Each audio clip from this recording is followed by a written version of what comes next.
Hola, estimados hermanos de Centro Familiar Cristiano de Tehuacán. Les saludo y les bendigo en el nombre poderoso de nuestro Señor Jesucristo, deseándoles que la gracia de Dios les abrace y les cubra con bendición, protección y provisión. Les mando un fuerte abrazo virtual a cada uno de ustedes. En esta mañana deseo compartirles un mensaje que pueda fortalecer sus vidas con la poderosa palabra de Dios. Y debido a la situación que estamos viviendo hoy en el mundo entero, permítanme comenzar diciéndoles lo siguiente. Cada creyente, en uno u otro momento de su vida, pasa por momentos de aflicción. Eso no lo podemos evitar. Es en esos momentos cuando los pensamientos más depresivos vienen a nuestra mente. Incluso vienen pensamientos que llegan a ser hasta cierto punto pecaminosos, ya que muchas veces nos hacen dudar de las promesas de nuestro Dios. Por tanto, debemos tener presente que en toda la historia de la Iglesia de Dios, en toda la historia del pueblo de Dios, todos sus hijos han pasado por tiempos donde se sienten estar solos. Han pasado por momentos de tristeza, momentos en los que algunos han deseado hasta la muerte. Esto nos recuerda que somos humanos débiles y que aún estamos en nuestro cuerpo de carne. Pero mi objetivo en este mensaje es demostrar cómo Dios usa la debilidad y los momentos amargos para mostrar su poder y de igual manera enseñarnos grandes lecciones.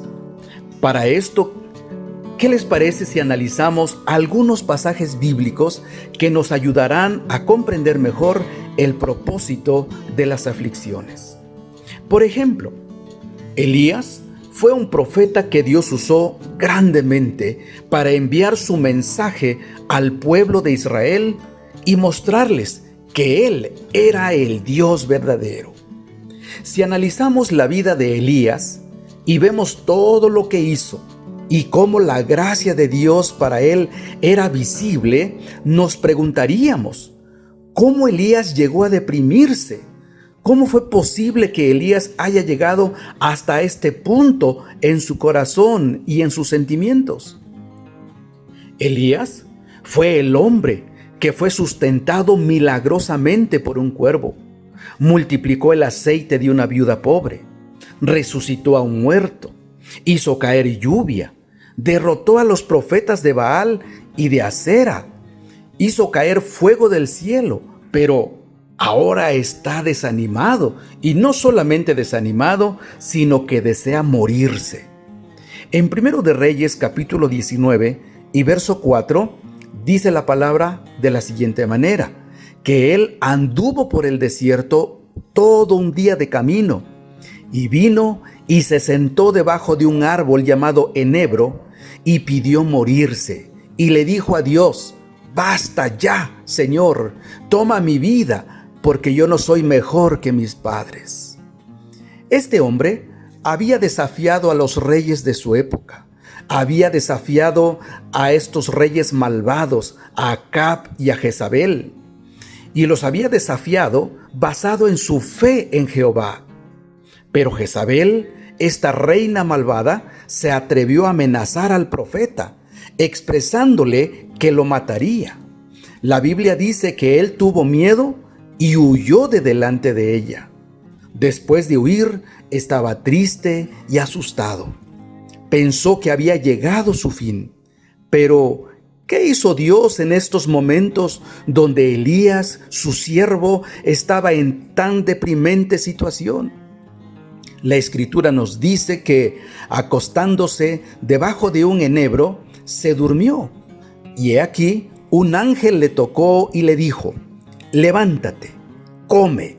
Y el ángel del Señor volvió por segunda vez, lo tocó y le dijo, levántate, come, porque es muy largo el camino para ti todavía. ¿Qué vemos en todo esto? Vemos que después de la depresión de Elías, Dios se preocupa y decide hablar con él. Jehová su Dios le dice que le faltaba mucho camino por recorrer y que no debía estar así. En medio de su debilidad depresiva, Dios se manifestó e incluso le mostró que había todavía 7,000 profetas en Israel que no habían doblado sus rodillas ante los ídolos. Luego de esto, Elías recibió las fuerzas que debía recibir y sus enemigos que le causaban mal fueron destruidos. Elías aprendió a no desconfiar de la compañía de Dios. A pesar de lo que pudiera sentir, sus sentimientos nunca dictarían la realidad. La realidad no es la que está dentro de ti.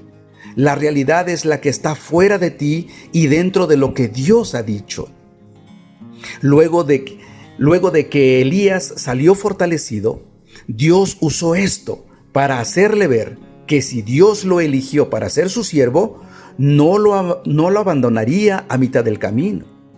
Por eso, si Dios empezó algo en nosotros, entonces debemos estar convencidos y seguros que Dios nos llevará hasta el final. Una de las realidades de la vida es que todos nosotros atravesamos momentos de aflicción. Todos, sin excepción, pasamos por periodos difíciles. No siempre de la misma manera o con la misma intensidad. Pero una cosa es cierta: las pruebas no se pueden evitar. La Biblia nos enseña que todo ser humano está expuesto al sufrimiento. Job escribe en su libro: porque el hombre nace para la aflicción, como las chispas vuelan hacia arriba. Job 5:7. Como hijos de Dios, ninguno de nosotros estamos exentos de esa realidad.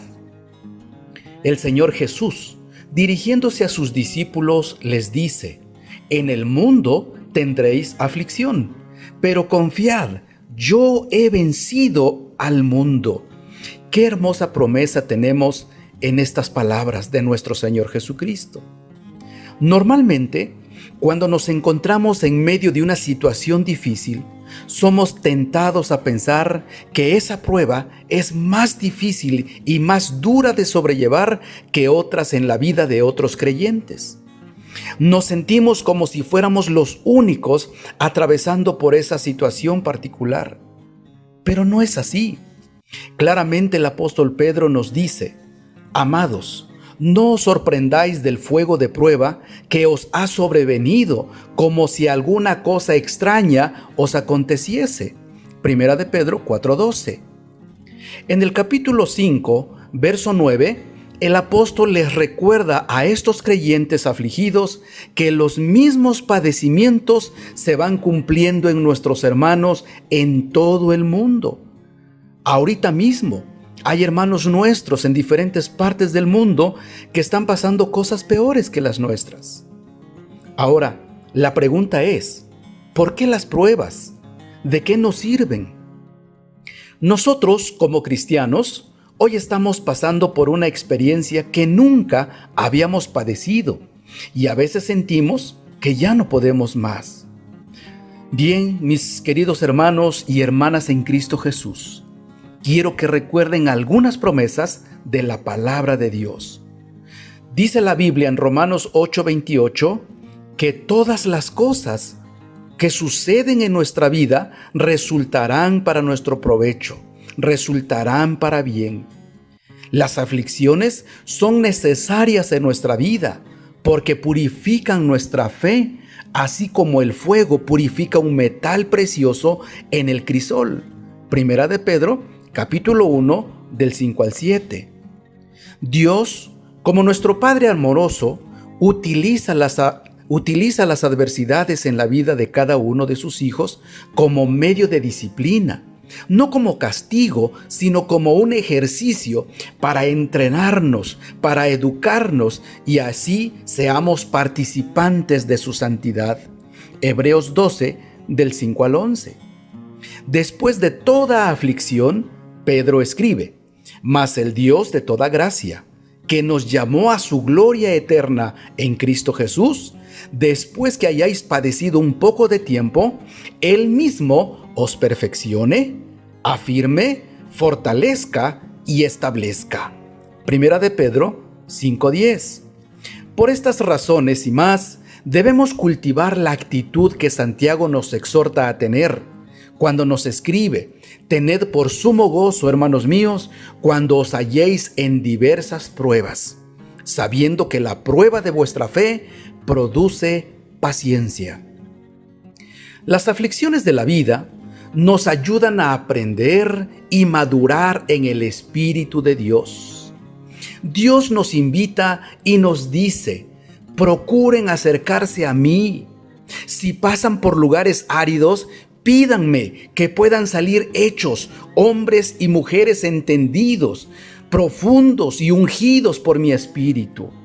No teman cuando se encuentren en el desierto.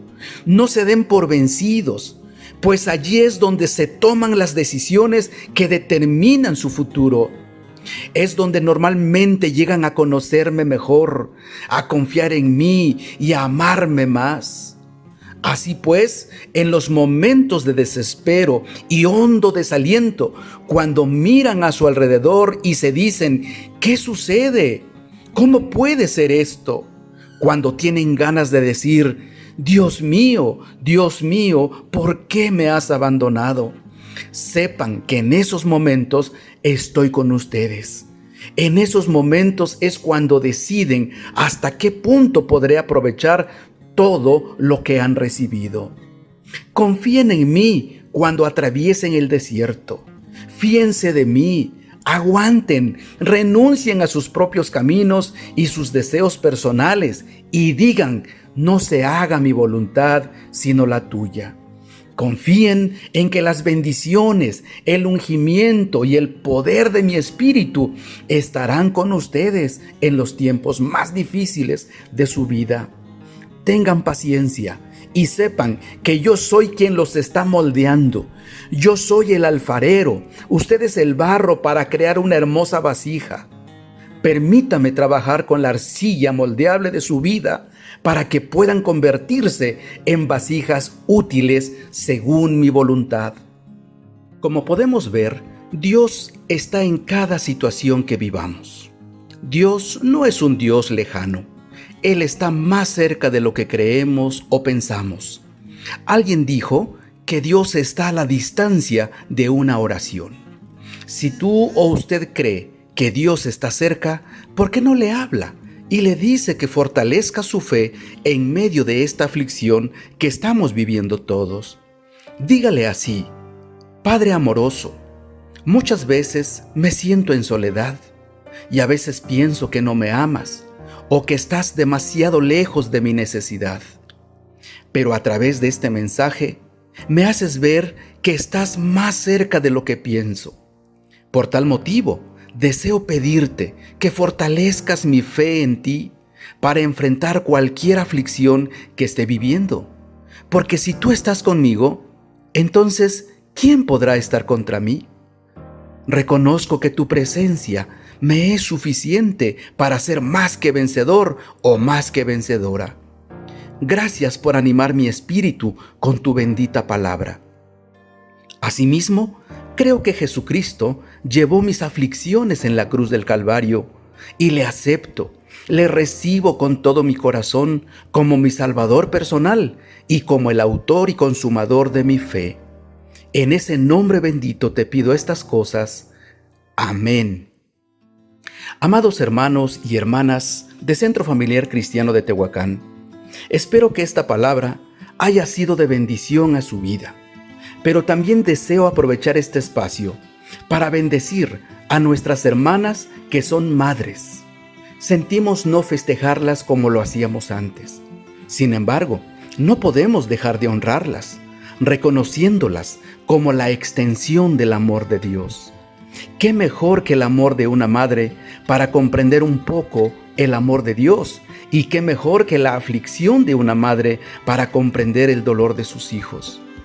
Una madre sabe lo que significa estar triste de espíritu, pero frente a sus hijos no lo demuestra. Una madre muchas veces tiene que reír por fuera, aunque su corazón llora por dentro. Ella ha aprendido a decir que se siente bien, aunque esté enferma, a decir que no necesita nada, aunque tenga muchas necesidades, y muchas veces ver a sus hijos comer y decir que ella no tiene hambre. Las mamás son maestras, jueces, jardineras, cocineras, administradoras, enfermeras, maestras, doctoras, psicólogas, choferes, consejeras, forjadoras de carácter, suaves voces diciendo te amo, constructoras de actitudes y lo más importante, los hijos tienen la primera impresión del amor de Dios por medio de sus madres. Una metáfora dice que cuando Dios estaba creando a las madres, Dios trabajó tiempo extra. Un ángel le preguntó, Señor, ¿te has dedicado mucho tiempo en esta creación? Dios le dijo, ¿sabes? ¿Ya leíste las características que le puse? Completamente lavable, pero no es de plástico. 180 partes móviles. Tiene besos que pueden sanar desde un dedo roto hasta un corazón desilusionado. Tiene unos brazos que infunden confianza. Funciona aún con solo una taza de café negro y lo que dejaron los demás. Aunque tiene 2 brazos, parecerá que tiene 6. Y eso no es nada. Aunque solo tiene 2 ojos, es capaz de ver como si tuviera 6, que ven a través de las puertas. Cuando ella pregunta, niños, ¿qué están haciendo allá adentro? Ella ya lo sabe. Además, puede comunicar amor y muchas otras cosas sin decir una sola palabra. El ángel le dijo, eso es demasiado, pero Señor, debes descansar. No, contestó Dios, también le pondré la habilidad de curarse sola, de alimentar a una familia de 6 personas con solo 1/4 kilo de carne. Además, tendrá la habilidad de convencer a un niño de 9 años que se bañe. El ángel volvió a decir, veo que este modelo es muy suave. Sí, dijo Dios, pero es muy resistente. El ángel volvió a preguntar, oye Señor, ¿y puede pensar? No solo pensar, dijo Dios, sino comprometerse y persuadir. Ah, pero mira, este modelo tiene una fuga de agua. Te dije que no podías poner tanto en ella. A lo que Dios le contestó, no es una fuga, son lágrimas. ¿Lágrimas? ¿Y esas para qué son? Esas son para expresar alegría, tristeza, preocupación, decepción y satisfacción. Hermanas mías, aunque esto es solo una metáfora, encierra un poco lo que es en realidad una madre. Para ustedes, mi corazón y mi bendición.